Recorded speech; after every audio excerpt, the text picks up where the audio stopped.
അതല്ലേ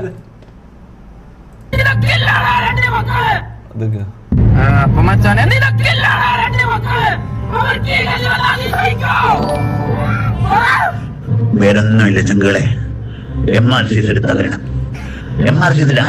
ഇങ്ങനെ കൊല്ലണവനെ. അടാ അത് നിങ്ങൾ കേട്ടാ അവരെ കൂട്ടത്തിൽ ആരുടെ വോയിസ് ഓന്റെ തന്നെ തോന്നില്ല. ഓന്റെ വോയിസ് തന്നെ തോന്നുന്നു. MRC നമുക്ക് ചവിട്ട കുറെ ആൾക്കാരാണ്. നമുക്ക് ഭയങ്കര അത്ഭുതമായി പോയിട്ടാ. അതായത് ഒരാളല്ല കുറെ ആൾക്കാർ.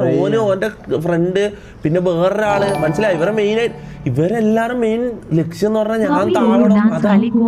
എന്തൊരു അവസ്ഥയല്ലേ. ഞങ്ങൾക്ക് ഭയങ്കര അത്ഭുതമായി പോയി. അത്ഭുതം അതേ സമയത്ത് എനിക്ക് ഭയങ്കര പ്രൗഡായി ഞാൻ. കാരണം എന്ന് വെച്ചാൽ നമ്മളെ തകർച്ച അത്രയും ആൾക്കാർ ആഗ്രഹിക്കുന്നുണ്ടെങ്കിൽ അവര് നമ്മളത്രയും പവർഫുൾ ആകുന്നതായിരിക്കും അവർ ചിന്തിക്കുന്നുണ്ടാവും. മനസ്സിലാവും. പക്ഷെ നമുക്ക് അങ്ങനെ തോന്നില്ല. അതാ ഞാൻ ആലോചിക്കുന്നത്. ഇവരെന്തിനാ നമ്മൾ താഴ്മാനത്തിന് ഇവരെല്ലാം ആഗ്രഹിക്കുന്നത് എനിക്ക് മനസ്സിലാവുന്നല്ലോ. നമ്മൾ ഈ സ്ക്രിപ്റ്റ് ഒക്കെ കേറണം. ഇത് ലോകം മൊത്തം ചർച്ചയാവും. എന്റെ പൊന്നിടവ്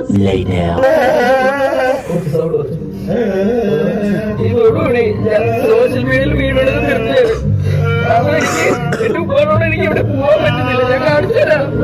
എന്റെ ഫാമിലി കൂടെ പുറത്ത് ആരോ രണ്ടാൾക്കാരൊന്ന് ഇവിടെ അടിച്ച് പൊട്ടിച്ച് പൊട്ടിച്ചില്ല. ഇത് പൊട്ടിക്ക്. ഇതിൽ ആരാ കൂടുതൽ തെറ്റുകാരൻ? എനക്ക് ഇതുവരെ മനസ്സിലായില്ല.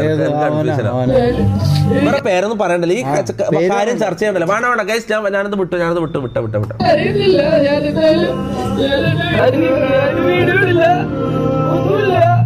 അറിയുന്നില്ല.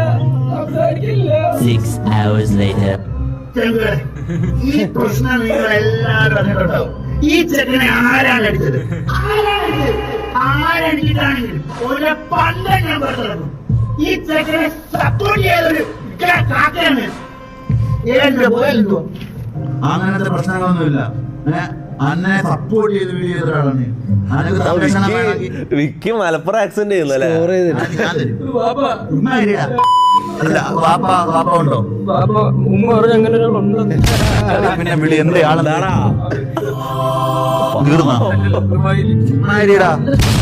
വാപ്പ എന്നത് ഫാമിലി മൊത്തം ബ്രോഡാണ്. 17 കൊടുത്ത വാപ്പ. ഇത് ഞാൻ കണ്ടില്ലടാ. ഇത് ഞാൻ ഇപ്പൊ കാണുന്നത്. ഇതിന്റെ ഫസ്റ്റത്തെ ഒരു 10-20 സെക്കൻഡേ ഞാൻ കണ്ടിട്ടുള്ളൂ.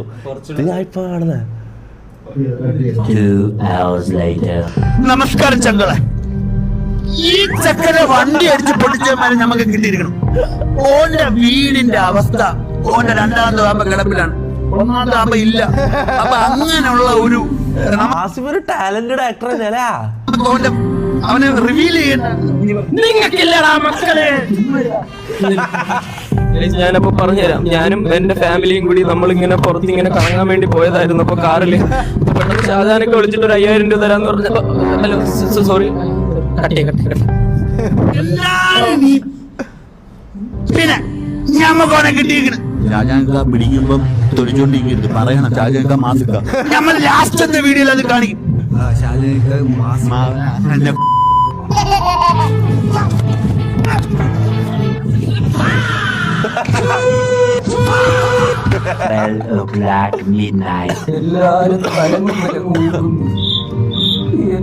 ആസിഫ് ഗസ്റ്റോ?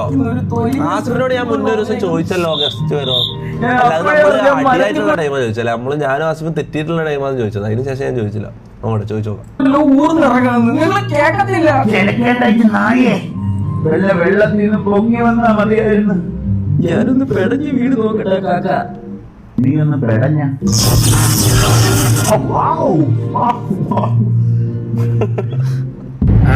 കൊള്ളാം. എന്തായാലും ഗൈസ് ഞാൻ ചോദിക്കട്ടെ. ഇപ്പൊ ആസിഫെല്ലാം പണ്ട് നമ്മളായിട്ട് ഭയങ്കര ശത്രുതയായിരുന്നു. ഇപ്പൊ അങ്ങനെ വലിയ തോന്നില്ല. ഞാൻ പറയുന്നത് വെച്ചാൽ എന്തായാലും ഇപ്പൊ ഇങ്ങനെയുള്ള ആൾക്കാരും നാളെ ശത്രുക്കള് ഫ്രണ്ട്സ് ആവും. അപ്പൊ ഞാൻ പറയുന്നത് നമുക്ക് എല്ലാ ശത്രുക്കളെയും പിടിച്ച് ലൈവിലെത്തിയാലോ. എന്താ പറയുന്നത്? യെസ് പറഞ്ഞോ. ഞാൻ ഇപ്പൊ എടുത്തിട്ടുള്ള ഒരു സ്ട്രാറ്റജി എന്ന് വെച്ചാൽ ഇവന്മാരെ ആരും നമുക്കെതിരെ ഇതാക്കുന്ന ആൾക്കാരെ പേര് പോലും വൈഡ് ബ്ലോക്ക് ചെയ്ത് ഇവരെ കുറിച്ച് സംസാരിക്കുകയോ ചെയ്യേണ്ടെന്നുള്ള ഡിസിഷനാണ് എടുത്തിട്ടുള്ളത്. പക്ഷെ ഇങ്ങനെയുള്ള വീഡിയോസെല്ലാം വരുമ്പോൾ നമുക്ക് റിയാക്ട് ചെയ്ത് ചെയ്യാണ്ടിരിക്കാൻ പറ്റില്ല. മനസ്സിലാവും. അപ്പൊ എന്തായാലും അവരെ പേരിൽ പറയേണ്ടി വരും. പിന്നെ വെറുതെ എന്തായാലും അവർക്ക് നമ്മൾ റീച്ച് കൊടുക്കുന്നത്. പിന്നെ